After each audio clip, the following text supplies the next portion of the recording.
प्यारे बच्चे नमस्कार। मैं प्रकाश मोहबे अपने इस यूट्यूब चैनल पर आप सभी का स्वागत करता हूं। आज हम कक्षा 12वीं एनसीईआरटी फिजिक्स का बहुत ही महत्वपूर्ण प्रश्न लेकर के आए हैं। प्रश्न है, निरक्षीय स्थिति क्या है? किसी विद्युत द्विध्रुव की निरक्षीय स्थिति में विद्युत स्थित बिंदु पर विद्युत क्षेत्र की तीव्रता ज्ञात कीजिए। इसे इस प्रकार से पूछा जा सकता है कि एक छोटे विद्युत द्विध्रुव की निरक्षीय स्थिति में विद्युत क्षेत्र की तीव्रता के लिए व्यंजक ज्ञात कीजिए। तो अपन ने इसके पहले एक प्रश्न देखा था, वो सेम ऐसे ही है, लेकिन उसमें निरक्षीय की जगह पर अक्षीय स्थिति में था। ये निरक्षीय स्थिति इस प्रश्न से स्पष्ट हो रहा है कि जो बिंदु है वह अक्ष पर नहीं है, निरक्ष पर है। मतलब अक्ष पर छोड़कर कहीं और बिंदु है तो उसे निरक्षीय स्थिति में कहते हैं। उसकी परिभाषा कैसे बनेगी? परिभाषा देखिए उसे, जब कोई बिंदु जिस पर विद्युत क्षेत्र की तीव्रता ज्ञात करनी होती है तो अक्ष के लंब अर्धक पर स्थित होता है तो उसे द्विध्रुव के सापेक्ष निरक्षीय स्थिति में कहा जाता है। कैसे देखिए, ये एक विद्युत द्विध्रुव है और ये बिंदु P है। तो क्या बोलता प्रश्न परिभाषा में, जब कोई बिंदु जिस पर विद्युत क्षेत्र की तीव्रता ज्ञात करनी होती है तो अक्ष के लंब अर्धक पर, इसको आधा कर दिया, और लंब अर्धक पर स्थित होता है तो उसे द्विध्रुव के सापेक्ष निरक्षीय स्थिति में कहा जाता है। इस प्रकार से चित्र बनाएंगे। चित्र देख लीजिए। चित्र में लिखेंगे भी कि माना कि ए बी एक विद्युत द्विध्रुव है जो प्लस क्यू तथा माइनस क्यू आवेशों से मिलकर बना है। माना कि दोनों आवेशों के बीच की दूरी यहाँ से यहाँ तक की दूरी 2L है।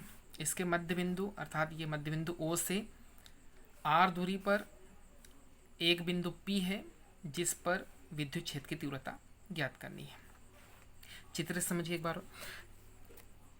ए बी एक विद्युत द्विध्रुव है जो प्लस क्यू और माइनस क्यू आवेशों से मिलकर बना है जिनके बीच की दूरी 2L है। इसके मध्य बिंदु O से R दूरी पर निरक्षीय स्थिति में कोई बिंदु P है जिस पर विद्युत क्षेत्र की तीव्रता ज्ञात करनी है। सेम जैसे अपन ने अक्षीय स्थिति में पढ़ा था, सेम वैसे ही इसे भी लिखेंगे। अतः प्लस क्यू आवेश के कारण बिंदु P पर विद्युत क्षेत्र की तीव्रता प्लस क्यू आवेश ये है। अब इधर से अपने को इधर की ओर जाना है तो उसकी दिशा E1 है, तो यहाँ पे लिखा अपन ने E1। देखिए E1 की तरफ दिशा है तो यहाँ पे लिखा वही E1 is equal to 1/4πε0 into Q upon A P का स्क्वायर, ए से पी तक की दूरी और इसका वर्ग। समीकरण 1। इसी प्रकार अब ये माइनस क्यू आवेश के कारण लेंगे बिंदु P पर विद्युत क्षेत्र की तीव्रता। अब इसकी दिशा इस तरफ है और यहाँ पे E2 है तो E2 बराबर इसे लिखेंगे 1/4πε0 into Q upon B P square. अब यहाँ चित्र से ये भी स्पष्ट हो रहा है कि ये जो AP और ये BP ये दोनों बराबर है, क्योंकि यहाँ पर इस पर लंब डाला है तो ये समकोण त्रिभुज बनता है, तो यहाँ पर एक कर्ण मानेंगे तो ये दोनों बराबर होंगे। तो AP बराबर से BP, जब AP और BP जब दोनों बराबर हैं तो ये E1 और ये E2 अर्थात ये E1 और ये E2 ये भी बराबर होंगे। वही लिखा है यहाँ पर देखिए, चूंकि AP बराबर से BP तब E1 व E2 के मान भी बराबर होंगे, इसीलिए बिंदु P पर परिणामी विद्युत क्षेत्र की तीव्रता, ये बिंदु P पर परिणामी विद्युत क्षेत्र की तीव्रता लिखेंगे। अब परिणामी इसकी विद्युत क्षेत्र की तीव्रता होगी E is equal to 2E1, या चाहो तो अपन ऐसा भी लिख सकते हैं E is equal to E1 plus E2, है ना, इस प्रकार से भी लिख सकते हैं।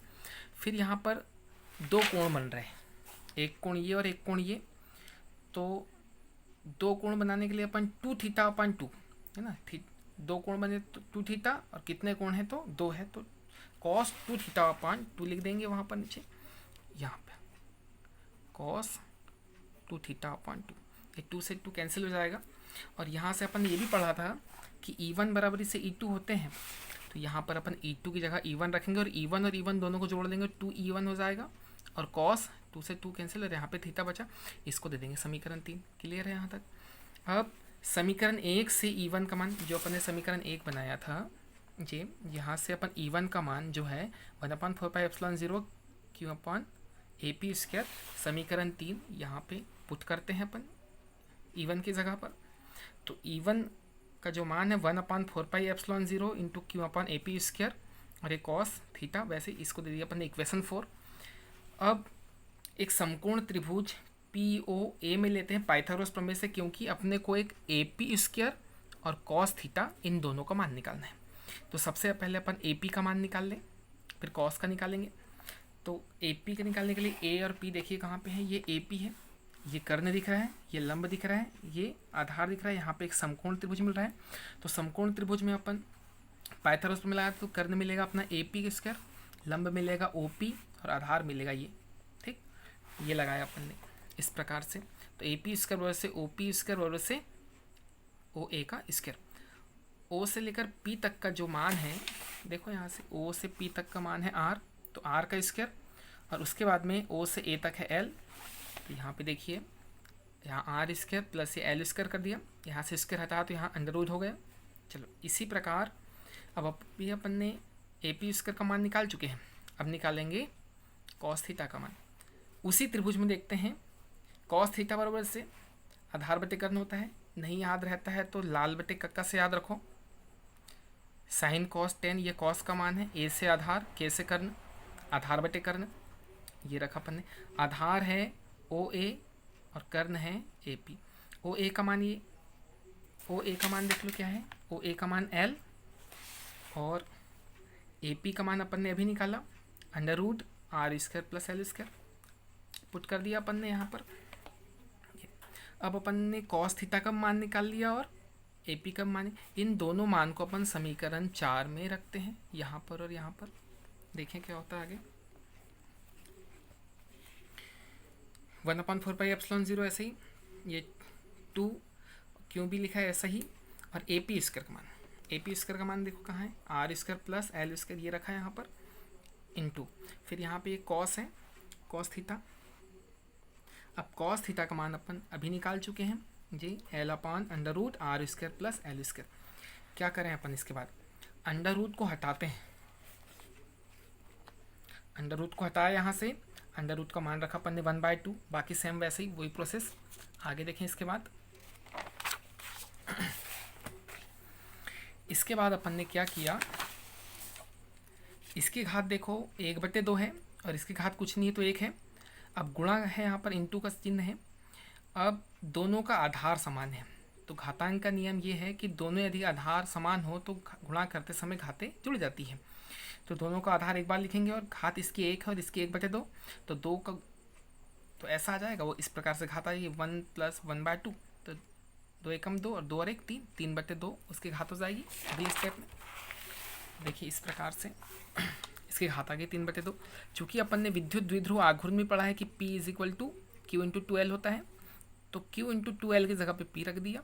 सेम कंडीशन अपना एक फार्मूला मिल गया निरक्षीय स्थिति में। यही निरक्षीय स्थिति में किसी बिंदु पर विद्युत क्षेत्र की तीव्रता का व्यंजक है। अब यदि वो सेकंड टाइप से प्रश्न पूछे कि यदि विद्युत द्विध्रुव छोटा हो, देखिए ये विद्युत द्विध्रुव को अपन छोटा कर दें इतना बड़ा, यहाँ से मान लो इतना बड़ा कर दें, तो ये जो L है इसका मान कम होगा ना कि R का। R का मान तो उतना ही रहेगा क्योंकि इसको छोटा करने को बोला है, इतना छोटा कर दिया अपन ने, तो L का मान बहुत कम होगा इसकी तुलना में। देखिए आगे, यदि विद्युत द्विध्रुव L छोटा हो तो R का मान अधिक होगा, अर्थात L is less than to R, L का मान कम होगा और बहुत कम होगा R से। तब समीकरण 5 अपन इसमें देखें, यहाँ पे L का मान को 0 मान लेते हैं, यहाँ पे रख दिया 0। ठीक, अब ये 2 से 2 इसकी घात कैंसिल होगी, बचा यहाँ पे 3। और ये छोटे विद्युत द्विध्रुव की निरक्षीय स्थिति में विद्युत क्षेत्र की तीव्रता का व्यंजक है अक्षीय स्थिति के लिए। Thank you.